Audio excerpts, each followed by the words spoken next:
One of the greatest achievements in American history has to be the 1969 moon landing by the Apollo 11 astronauts on July 20th. Not only did the United States achieve something that had never been done before, but they also made it clear to the Soviet Union, who at the time had been competing with the United States in the space race, that we're the clear winner and had superior technology.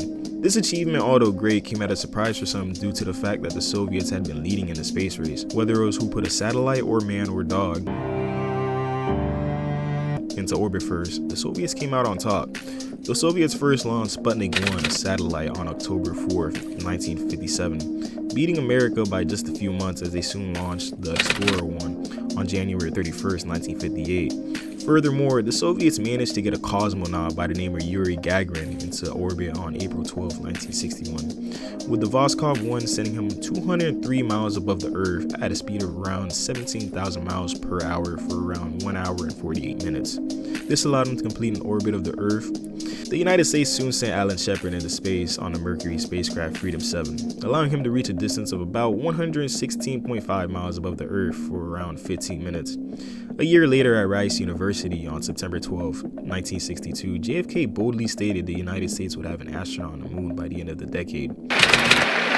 We choose to go to the moon in this decade and do the other things, not because they are easy, but because they are hard. And this will be done in the decade of the 60s. It may be done while some of you are still here at school at this college and university. It will be done during the terms of office of some of the people who sit here on this platform. But it will be done, and it will be done before the end of this decade. And I am delighted that this university is playing a part in putting a man on the moon as part of a great national effort of the United States of America. Giving NASA about 8 years to send Americans 238,900 miles away from home, making this trip 2,050 times further than Alan Shepard's 116.5 venture into space. This speech was powerful as Kennedy had made a decision to believe in the space race, giving the American people an expensive promise he had to keep. Unfortunately, as you know, he was later assassinated in Dallas, Texas on November 22nd, 1963 by Lee Harvey Oswald, if you believe that shit, who then himself was assassinated by Jack Ruby on live television in a Dallas police basement. Talk about a security failure, am I right? JFK was soon preceded by LBJ, Lyndon B. Johnson, who, if you know anything about him, had his fair share of controversy. Take a look at this clip by USS Liberty veteran describing LBJ's actions during the tragedy. 25 brave American lives, all spies that got killed when the torpedo hit. But instead, if they would have just let those planes come help us, but that wasn't the deal. We were set up by our own government to die. So Robert McNamara, who in interviews thereafter says he doesn't remember a single thing that happened that day. That's what he told the Chicago Tribune. He doesn't remember anything that happened that day. He recalls them back, and then what happened? Then the American and Tully reconfigured their aircraft, and they sent aircraft again because they went to a different command. They wanted, it was their prerogative to go to a different, higher. Because they're thinking, what do you mean pull us back? Like our American... Right. And then LBJ gets on the phone, and his exact words were, I don't give a GD if all those sailors die. I'm not going to embarrass my ally Israel, like I said in the letter. Now, how did he know that if we didn't know it? Who was attacking us? So they then have the President of the United States. So this guy's trying to do the right thing, Captain Tully. He's like, we're going to help them. He gets called back by the Secretary of Defense. He's thinking, I'm going to go over his head because this is crazy. And now the President of the United States is saying, I don't care. I don't give a GD if they die. I am not going to embarrass our friend and ally Israel. So he knew. He knew. And, you know, they destroyed Captain Tully's career, too. They fired him. He got fired for doing that. He was a World War II fighter pilot. Very, very highly decorated. Good man. In fact, he came to one of our reunions and broke down like a baby and cried. So I said, I'm sorry, I couldn't help you. They wouldn't let me. And he took that to his grave. He he was a broken man. Having seen this video, it doesn't really strike me as impossible that under his presidency, he would be capable of establishing an elaborate plot under the name of Project Slam Dunk in order to broadcast the faking of the moon landing to the American people. A man by the name of Bart Sibel accidentally discovered that the moon landings may have been faked while trying to prove their legitimacy. Now, before you call me crazy, just let me cook right quick.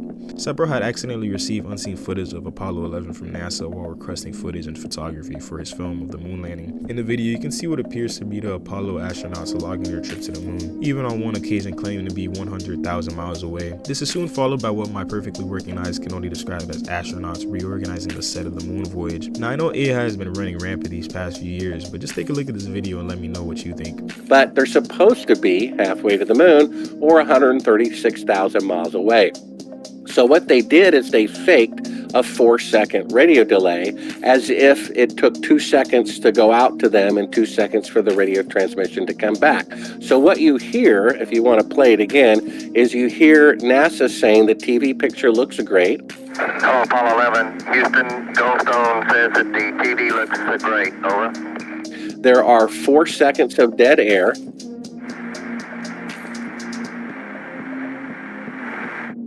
And now you'll hear the CIA prompting them to speak after the 4 seconds. Okay,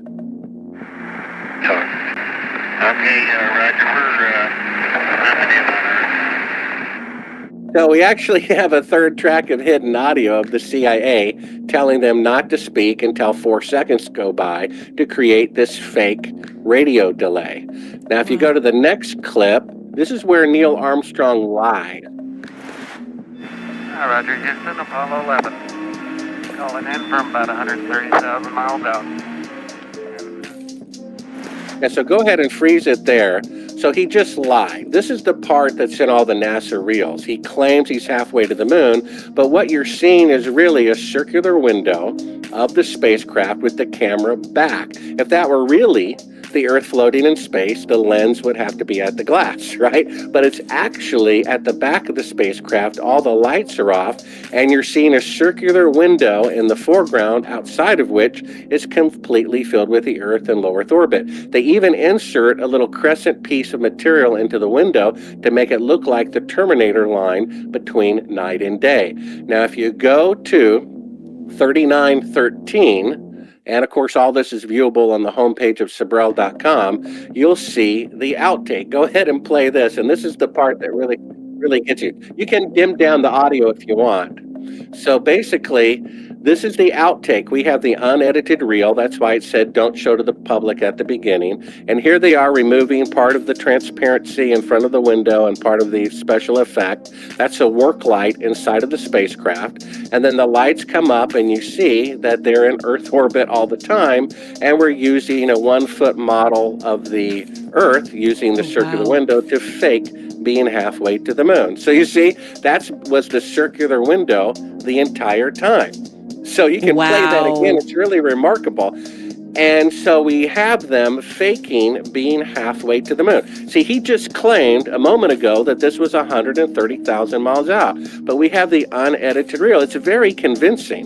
But that's the window. That's Michael Collins moving stuff away from in front of the window to set up for an interior shot. That's a work light. The camera has been at the back of the spacecraft the entire time. And then they open up the iris and you can see the very bright and near Earth out the window, but it's dated 2 days into the flight where they're supposed to be halfway to the moon. They showed that other clip of him claiming they were 130,000 miles out, but they're still in Earth orbit. So, if you need more proof than that, bring up the picture, a still picture. I'm a filmmaker. Like I said, my job is to make fake scenes look real. And if we show this picture, you'll see that in sunlight, shadows are parallel. Go outside on a sunny day, 2 trees, 2 telephone poles, 2 people standing in your front yard or parking lot at lunch. And you'll see it's impossible mathematically for the shadows to intersect. You see that on the left-hand side? It's impossible. Then here's a picture they claim is on the moon, that the astronaut shadow is going at 12 o'clock and a shadow from a rock is going at 9 o'clock. Now, that's a 90-degree difference from objects 5 feet apart. Now, if it was your first time seeing this footage, I can imagine if you're a little shocked or in disbelief. But honestly, it gets worse as some of the astronauts and their family members have gone as far as to suggest getting him killed by the CIA in an interview. So while the astronaut and his son are in their house with the door closed, we're recording the audio by wireless microphone in the backseat of the rental car in the driveway. And they say, word for word, do you want to call the CIA and have them whacked? You want to call the CIA? Have them whacked?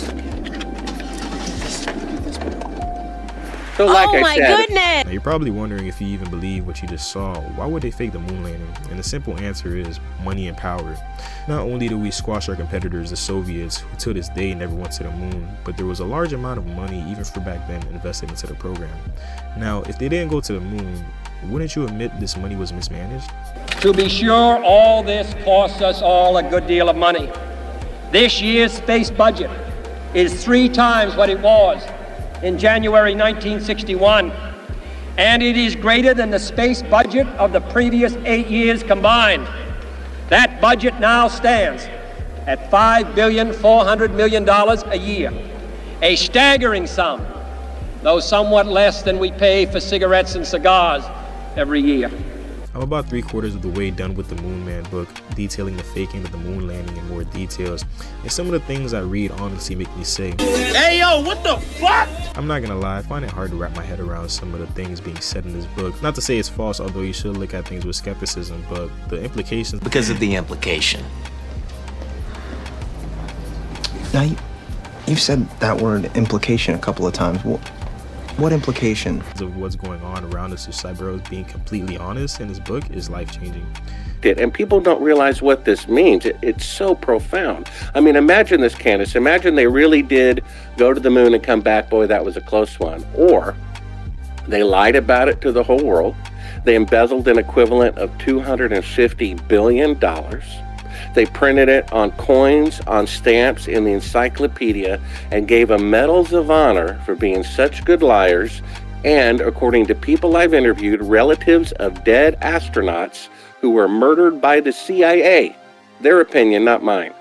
If that's true, which sadly it is, that is so much more profound than if they actually went. So what we have is one of the greatest events in human history is the faking of the moon landing. Not only would it mean that we and the whole world have been lied to, but there's current and ongoing money laundering scheme taking place through the funding of space travel, like things like the Artemis 3 project, which aims to go back to the moon around 2026 and 2027, and government grants to like SpaceX for $2.89 billion in 2021 to develop Starship Human Landing Systems, HLS, for that mission. Look at this recent video by Real Engineering describing the challenges of just landing a spacecraft on the moon. Mind you, this is something we allegedly did first try with people 60 years ago. Just this year, the first 2 American lunar landing attempts since Apollo 17 in 1952 failed. First, Astrobotics' Peregrine lander failed to reach the moon due to a propellant leak. And just a month later, Intuitive Machines' lunar lander took a tumble as it was making its final descent onto the lunar surface. It was navigating primarily with an autonomous visual guidance system when its landing leg struck a rock that this visual guidance system failed to navigate around, which broke the leg and caused the lander to tip over on its side. Despite this unfortunate collision, IM-2 still managed to return valuable data back to Earth. But undoubtedly, losing a $120 million lunar lander was devastating. NASA needs to relearn how to land on the moon, and more importantly, develop technologies needed to do it reliably. About 50% of all moon landings across all spacefaring nations fail. Around 55% of Mars landing attempts fail. These are unacceptable safety margins for humans. Now, this is just my opinion. Rather than letting me tell you what to believe, you should look into the Apollo mission sometimes. There's bizarre coincidences like how the information for how to get to the moon was essentially lost or destroyed, because that just happens after you spend like billions of dollars developing something. Hope you enjoyed this video. It was mostly all for entertainment. If you believe in the moon landings, like and subscribe. If you don't believe in the moon landings, like and subscribe. And remember folks, stay educated. FYI, I'm not suicidal.